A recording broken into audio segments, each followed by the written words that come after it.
하나님께서는 우리 삶 가운데 항상 새로운 삶이 시작될 수 있도록 말씀하시는 분이십니다. 우리가 살아가면서 많은 얘기를 듣습니다만 내 삶에 아주 결정적인 하나님의 음성 듣는 축복보다 더 큰 축복은 없습니다.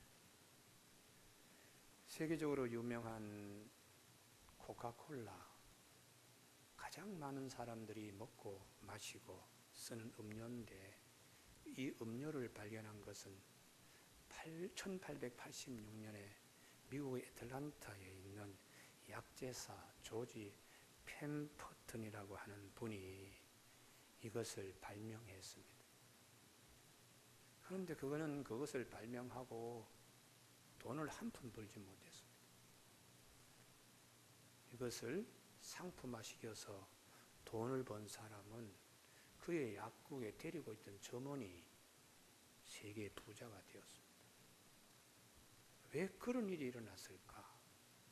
조지 펜버턴은 이 음료수를 만드는데 빚을 내어가지고 음료수를 만들었는데 이 빚이 걱정이 되어가지고 특허 제조 기술 처방전을 자기 약국의 점원에게 팔아넘겼습니다. 점원은 자기 집에 전 재산을 팔아서 이 특허권 제조 기술을 샀는데 그 빚이 많지도 않았습니다. 500불입니다. 500불. 그 500불 빚 때문에 세계 거부가 될 기회를 그는 놓쳐버리고 그 약국의 점원인 아더 칸투라라고 하는 사람이 500불 집에 있는 걸 다 팔아가지고 마련해서 제조 특허 기술을 인도받고 양수받으면서 그는 점점 세계의 거부가 되었습니다. 사람들에게는 기회가 찾아옵니다. 내 인생에 아주 복되게 하는 기회, 그 기회를 잃지 말아야 되고 그 기회가 왔을 때는 자기 가진 모든 것을 팔아도 손색이 없을 정도의 하나님이 주시는 아주 기막힌 기회들이 우리 삶 속에 있습니다. 그래서 에베소 5장 16절에 술 취하지 말거라, 성령 충만해라, 하나님의 영감 있는 자들은 세월을 아낀다. 그 원어 뜻은 시간을 돈 주고 기회를 돈 주고 산다, 이 말씀이죠. 세상 일에 막 취해서 다니다 보면 하나님이 주시는 절호의 기회, 성령님의 영감으로 주시는 아주 기막힌 기회들을 다 소모하고 돼지 앞에 진주 던지듯이 그렇게 살기 쉽지만 성령에 사로잡힌 자들은 하나님이 찾아오시고 주시는 기회를 잃지 않는다는 것이죠. 오늘 그런 점에서 우리 교우들에게 이 말씀에 복이 있기를 바랍니다. 오늘 본문은 우리가 너무나도 잘 아는 예수님께서 첫 번째 하신 사역 가운데 제자를 갈릴리 해변 바다에서 부르신, 어부들을 부르신 사건입니다. 이 사건의 가장 핵심은 어부들은 기회를 잃지 않았습니다. 우리 삶 가운데 하나님이 평범하게 찾아오시지만 그게 내 삶의 전부를 바꿔놓는 기회, 우리에게 있습니다. 오늘 본문 말씀 18절에 예수님께서 갈릴리 해변을 다니시다가 할 때 갈릴리 해변, 여기에 우리가 오늘 특별히 눈을 부릅뜨고 이 단어에 주목할 필요가 있습니다. 우리 인생에도 주님이 찾아오시는 갈릴리 해변이 있다는 것이죠. 할렐루야. 그래서 새 출발, 복된 출발, 빛된 자의 출발이 되게 하시는 우리 주님, 예수님이 우리의 주님이십니다. 예수님의 제자들은 이 기회를 잃지 않았습니다. 우리가 살아가는데 하나님이 부르시고 특별히 주시는 기회들이 있는데 그것을 잘 볼 수 있어야 돼요. 철학을 전공하신 분들은 서양 근대 철학사의 분석 철학의 토대를 닦은 루드비 비트겐슈타인이라고 하는 분을 기억하실 것입니다. 이 루드비 비트겐슈타인은 버트란드 러셀이 나보다 뛰어난 제자다. 나보다 뛰어난 철학자다. 나보다 훨씬 뛰어난 사상가다. 이렇게 평을 했고요. 경제학자 케인스가 나보다 훨씬 세상을 밝게 보는 해안을 가지고 있는 분이라 신이 어떤 이런 인물을 만들어냈는가 할 정도로 평가한 인물입니다. 그는 철학, 경제학, 기계학, 심지어는 이 음악 분야에까지 조예가 깊었는데 절대 음감을 가지고 있었어요. 그래서 한 번 들으면 절대로 잊지 않습니다. 교향악 전체를 암송해서 휘바람으로 교향악을 연주하고 부를 정도가 되니까 독특한데 그에게는 형 4명이 있었습니다. 그 형 4명 가운데 3명은 다 자살하고 말았어요. 그런데 4번째 형 때문에 이분은 세계적인 인물이 되었는데 그 4번째 형 파울 비트겐슈타인이라고 하는 형은 음악에 아주 조예가 깊어서 1차 세계대전이 일어나기 전이니까 꽤 오래된 얘기입니다. 형 파울 비트겐슈타인이 26살 되었을 때에 음반을 제작하여 유럽 전역에 음반을 보급하는 훌륭한 음악 천재였어요. 그런데 그 다음에 1차 세계대전이 일어난 겁니다. 그래서 오스트리아 조국을 위해서 군인으로 징집되어 전투에 나갔는데 지금 제일 시끄러운 우크라이나의 전투에서 러시아의 군인의 총에 맞아서 피아노 치는 피아니스트가 오른팔을 여기 팔꿈치에 총알이 지나가면서 이 오른팔을 잘라내야 했어요. 그런 오른팔을 잘라내고 포로가 되어서 러시아의 옴스크 수용소에 그는 갇히게 되었습니다.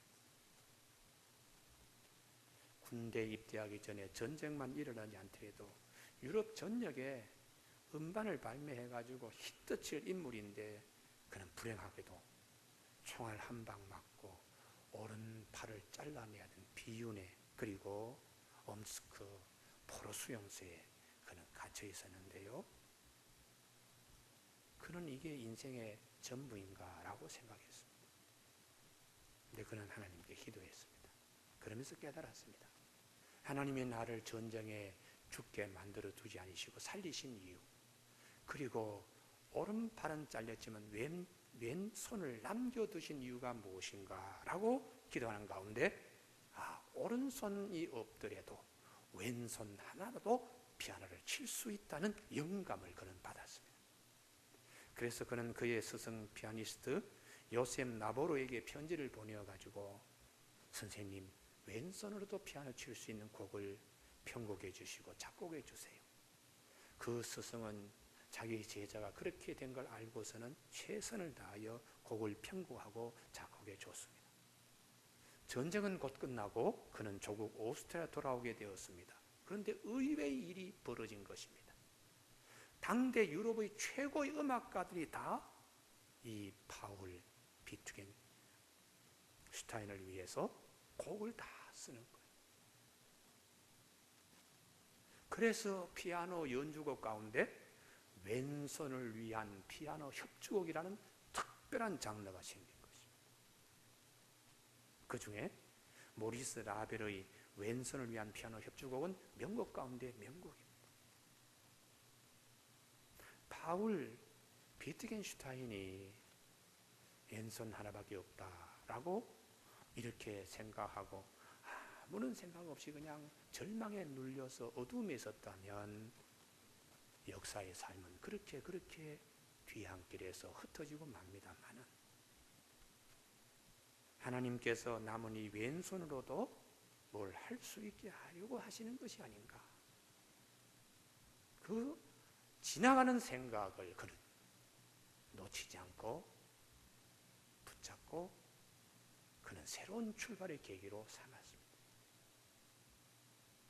형의 이런 소식 때문에 동생은 루드비히 비트겐슈타인은 세계적인 철학 사상가, 경제 분야가 이런 훌륭한 아우가 되었지만 왼손 하나 가지고도 이 파울 비트겐슈타인은 74세 일기로 세상을 타개하기까지 미국의 유명한 유효 중심으로 세계적인 피아니스트로 활동을 했습니다. 교우 여러분, 계절이 봄이 되었습니다. 봄이 찾아온 땅을 보면 겨울도 있었습니다. 그러나 봄의 전령인 복수초라든지 할미꽃 이런 것을 볼 때에 어떤 생각을 하십니까? 하나님의 세계는 겨울만 있는 것이 아니다. 우리의 삶도 마찬가지죠. 내 삶에 겨울만 있는 것이 아니다. 봄도 찾아오듯이 하나님이 새롭게 시작하시는 기회가 있게 됩니다. 그래서 만물을 새롭게 하시는 주님께서 오늘 16절 말씀에 보시면 흑암에 앉은 백성이 큰 빛을 보았고 사망의 땅과 그늘에 앉은 자들에게 빛이 빛이었도다 라고 이사야 선지자가 말씀했습니다. 우리가 지금은 힘들지만은 그러나 그때 밝은 빛이 찾아오게 될 것입니다. 그분이 오셔서 우리에게 소망을 주실 것입니다.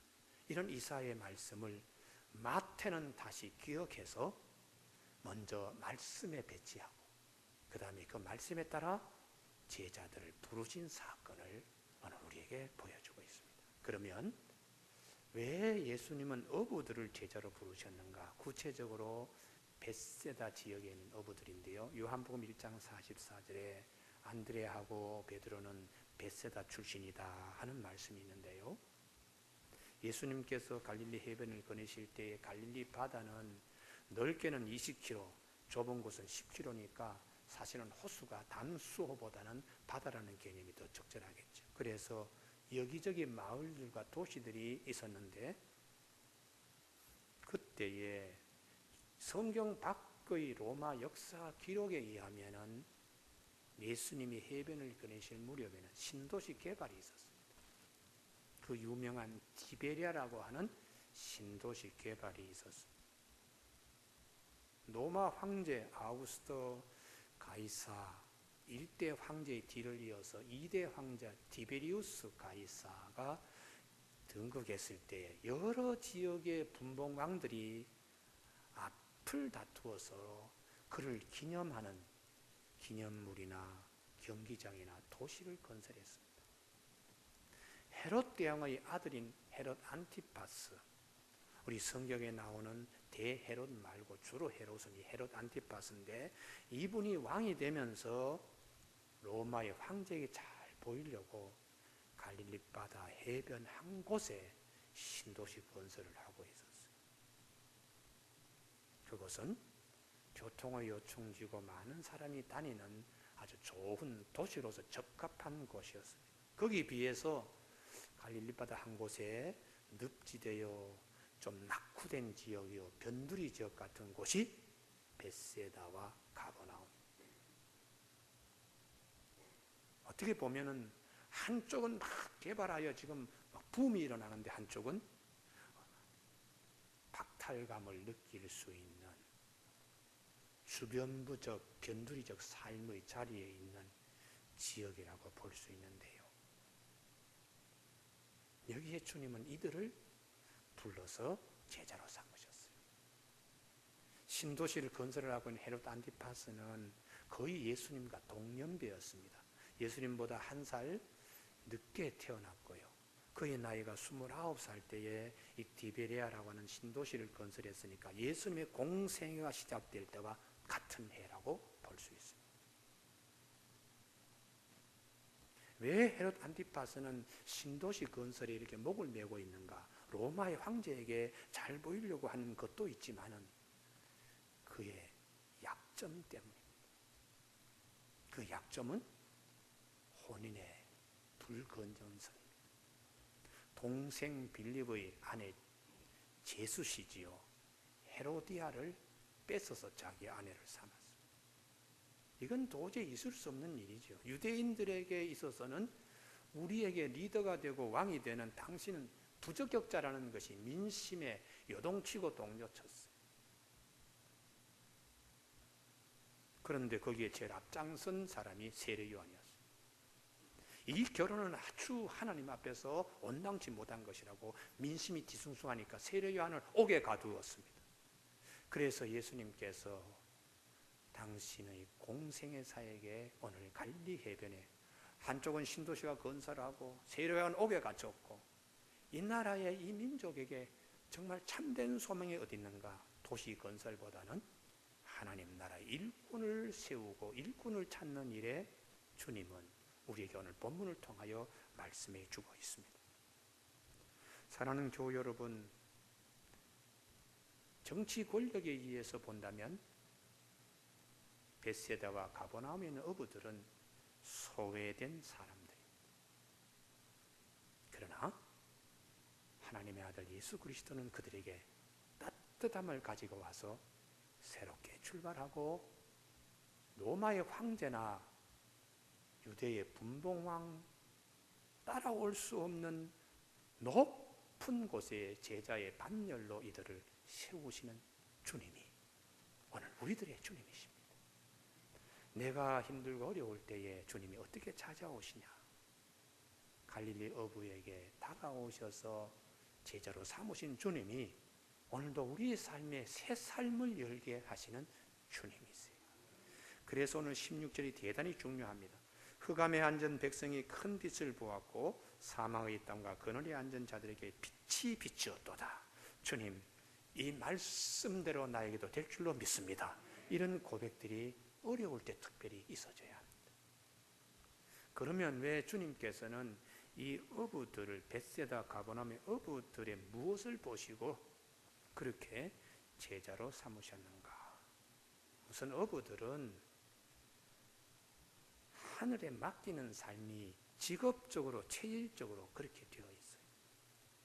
그물을 다 준비하고 배를 다 준비하고 했지만 바람이 불고 풍랑이 일면 절대로 배를 출항시키는 일이 없어요.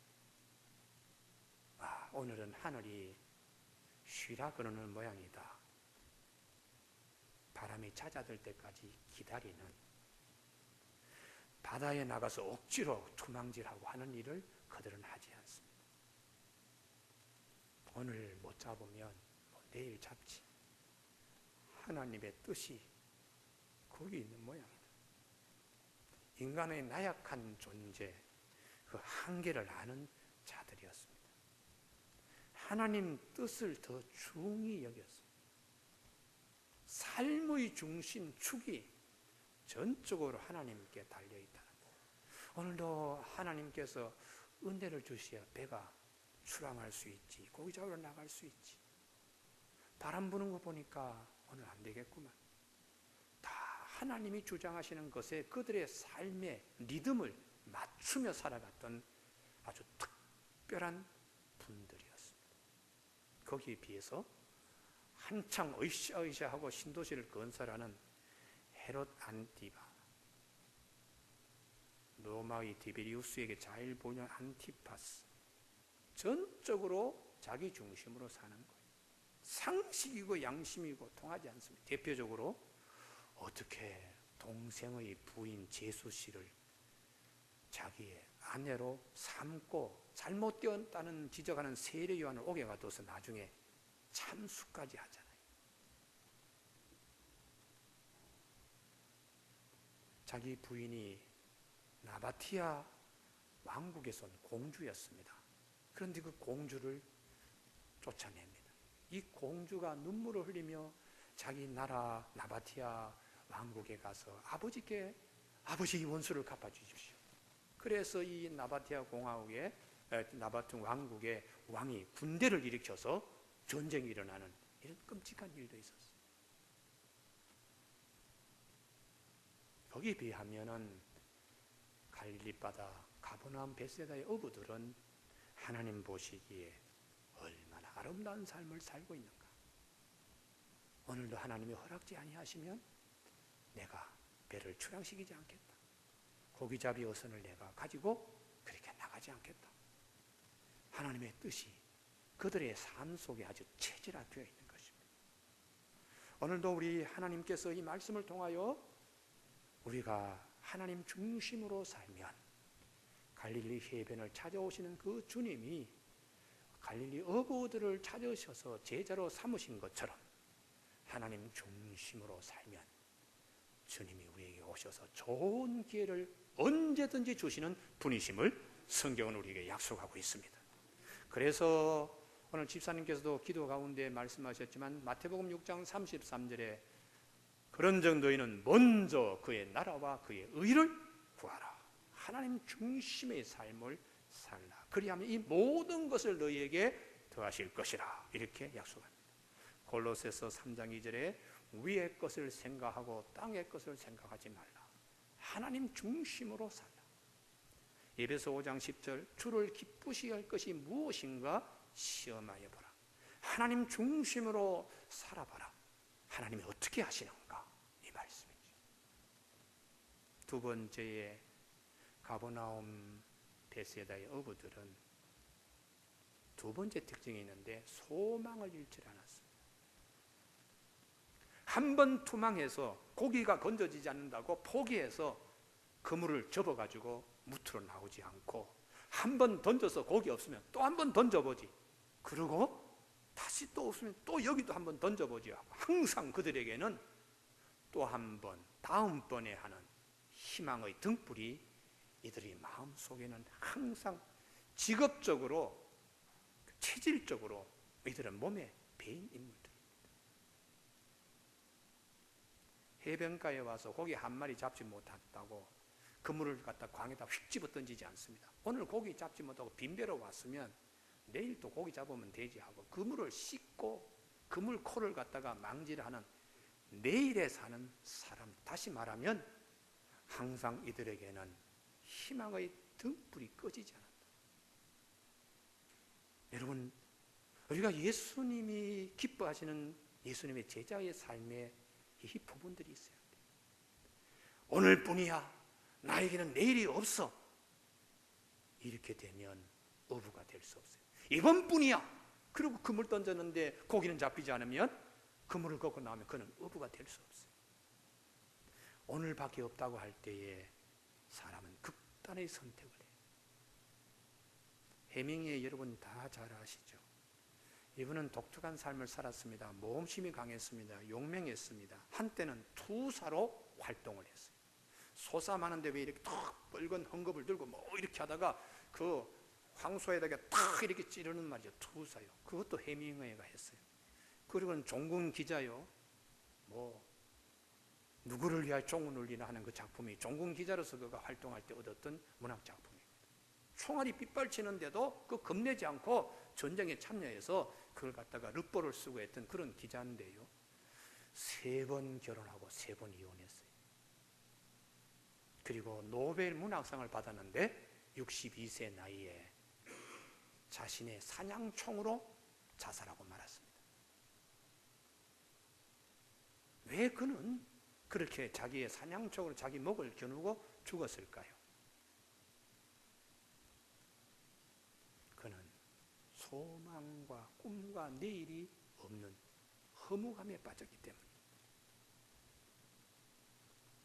다 가졌고 다 누려봐도 내 앞에 소망이 없을 때 극단적인 선택을, 그 노벨 문학상 받은 그 지성 해밍웨이도 그 구덩이에 빠지는 거예요.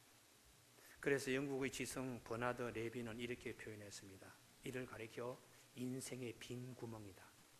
우리 속에는 이 빈 구멍이 있는데 아무리 많은 음식과 음료수를 그 안에 부어 넣어도, 아무리 많은 자동차와 텔레비전으로 그 안을 채워 넣어도, 아무리 잘 자란 아이들과 충실한 친구들이 그 가장자리를 행진한다 하더라도 그 빈 구멍이 아프다라는 것 외에는 아무것도 알지 못하는 사람들이 너무나 많다. 이 빈 구멍을 채울 수 있는 것은 소망인데, 희망인데, 기대인데 우리의 소망과 기대에 저버리지 않는 예수 그리스도밖에 없습니다. 오늘 우리 사회에서 가장 문제가 되는 것은 내일이 없다는 것이 아니라 내일이 없다고 생각하는 것이 큰 문제. 다음번에 또 하지 뭐, 이런 생각이 없는 것이 문제. 이솝의 우화 가운데 하루살이하고 매미 얘기 다들 아시죠? 하루 종일 그냥 놀고 저녁이 되어서 매미가 야 하루살이야 참 신난다. 내일 다시 만나자. 그래서 하루살이가 매미하고 놀다가 자기 집에 가서 하루살이 식구들에게 물어 내일이 뭐야? 내일 만나자 그러는데 아무도 몰라요. 그러니까 에라이 내일도 모르는데 살아서 뭐하나 하고 불 속에 확 뛰어들어가서 다 죽었다고. 그래서 하루밖에 모르는 하루살이라고 이렇게 이솝은 우화로 얘기하고 있습니다. 성경은 말씀합니다. 너희가 절대로 인생은 하루살이가 아니다. 이렇게 성경은 말씀하죠. 공중에 나는 새를 봐라. 들에 핀 백합을 봐라. 오늘 있다가 내일 아궁이에 던져질 들풀도 하나님이 이렇게 사랑하시거든. 하물며 너희일까 보냐. 믿음이 적은 자들아. 무슨 말씀입니까? 너희는 하루살이가 아니야. 이 말씀이잖아. 겨울이 있으면 봄이 오듯이 오늘 못 잡으면 다음에 잡으면 되지. 이게 갈릴리 어부들의 직업적으로 체질적으로 아예 몸에 익혀진 거예요. 여러분 이것을 구약의 야곱의 기도 가운데 12아들에게 야곱이 기도할 때에 유다를 붙들고 너는 암사자와 같고 숫사자와 같고 사자새끼와 같은 그런 축복이 있을지어다. 이게 사자로서의 야성입니다. 사자가 매번 먹이를 이렇게 잡는 게 아닙니다. 뛰어가다가 놓치는 경우 있어요. 그럼 다음에 또 잡으면 되지. 여러분 우리에게도 이런 야성들이 있기를 바랍니다. 우리 뭐 몇 번 기도가 안 되면은 하나님께서는 응답하지 아니하시네. 하나님은 살아계시나 살아계시지 아니하시냐. 뭐 이런 등등의 생각들을 많이 거품처럼 사이다 거품처럼 이렇게 마음속에 이를 때에 아니다. 갈릴리 어부를 부르시는 주님, 어부들의 마음을 보자. 유다 지파가 가지고 있는 야성을 우리가 생각하자. 그러면서 그걸 이기는 거예요. 예레미야 시대 때 예레미야가 눈앞에서 성이 무너지고 예루살렘 성이 무너지고 바벨론 군대가 와서 진리일 때 그가 부른 노래가 애가가 있습니다. 예레미야 애가 3장 19절에 내 고초와 재난 곧 쑥과 담즙을 기억하소서. 내 심령이 그것을 기억하고 낙심이 되오나 중심에 회상한 적 오히려 소망이 있사오면 여호와의 자위와 국률이 무궁하심으로 우리가 진멸되지 아니함이니이다. 이것이 아침마다 새로우니 주의 성실이 크시도소이다. 여호와 내 심령이 여호와는 나의 기업이시니 내가 그를 바라리라 하였도다. 사람이 여호와의 구원을 바라고 잠잠히 기다림이 좋도다 그랬어요.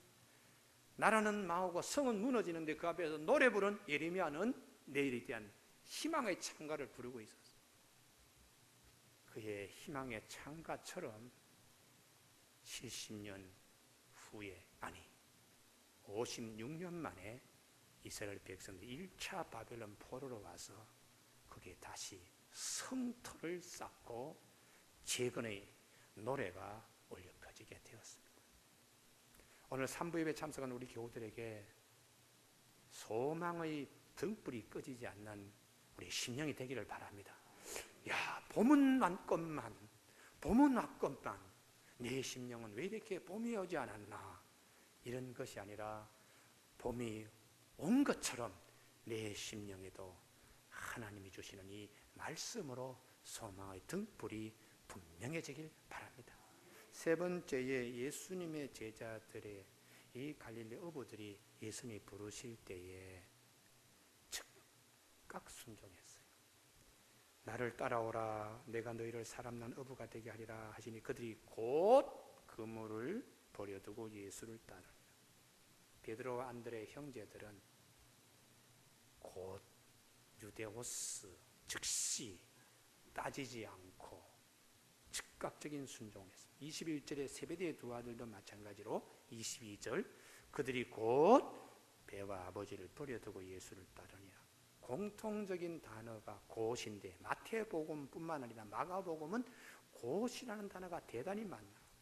즉시 미루거나 핑계하거나 따지거나 하지 않고 즉시 잘 새기시기 바랍니다. 어떻게 즉시 응답할 수 있느냐?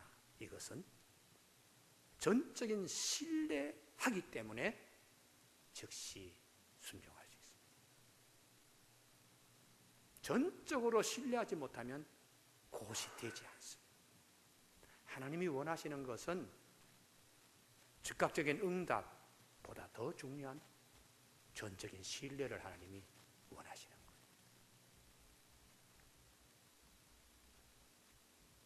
구약 성경의 에녹 같은 인물은 하나님과 동행하였다. 그가 낳은 아들 무드셀라가 969세 살았다. 에녹의 가장 큰 특징은 하나님과 동행하는데 그것은 전적인 신뢰입니다. 창세기 6장에 있는 노아는 당대의 의인이요 완전한 자인데 그도 하나님과 동행하더니 동행의 뜻이 전적인 신뢰. 인생을 70년이라고 할 때에 달수로는 740개월입니다. 날수로는 25,550일입니다. 시간으로는 63만 2천 시간입니다. 사회생활을 하는 연령을 25세에서 60세로 본다면 35년간입니다. 공휴일, 토요일, 주일, 휴가를 제하면 하루에 8시간 일한다고 볼 때에 1년이면 2,000시간. 이 2,000시간 곱하기 35년 하면 7만 시간. 이것을 날로 치면 3,000일이요. 횟수로 치면 8년밖에 되지 않습니다. 인생 70 가운데 정말 일할 수 있고 하루 8시간 가운데 제대로 하는 것이 8년밖에 되지 않는다는 통계 수치를 본 때에 하나님과 전적으로 동행하며 신뢰하며 살아가는 시간들이 얼마나 귀한 것인가를 알 수 있습니다. 교회 여러분, 새봄이 되었습니다. 우리의 마음에도 지난 날보다는 더 하나님을 신뢰하며 전적으로 신뢰하며 나가는 우리 그런 삶이 있어지길 바랍니다.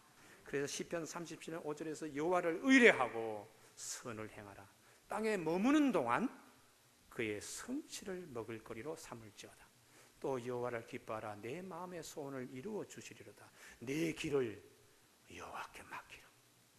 그를 의지하면 그가 이루시고 내 의를 빛같이 나타내시며 내 공의를 정오의 빛같이 하시리로다. 이렇게 말씀하고 있습니다. 인생의 삶에 그렇게 긴 세월이 아닙니다. 하나님이 우리에게 부르시고 또 다가오시는 귀한 시간들을 제자들처럼 아름답게 응답하는 우리 모두가 되는 새봄의 새 출발이 되기를 주님의 이름으로 축복합니다. 기도하시겠습니다.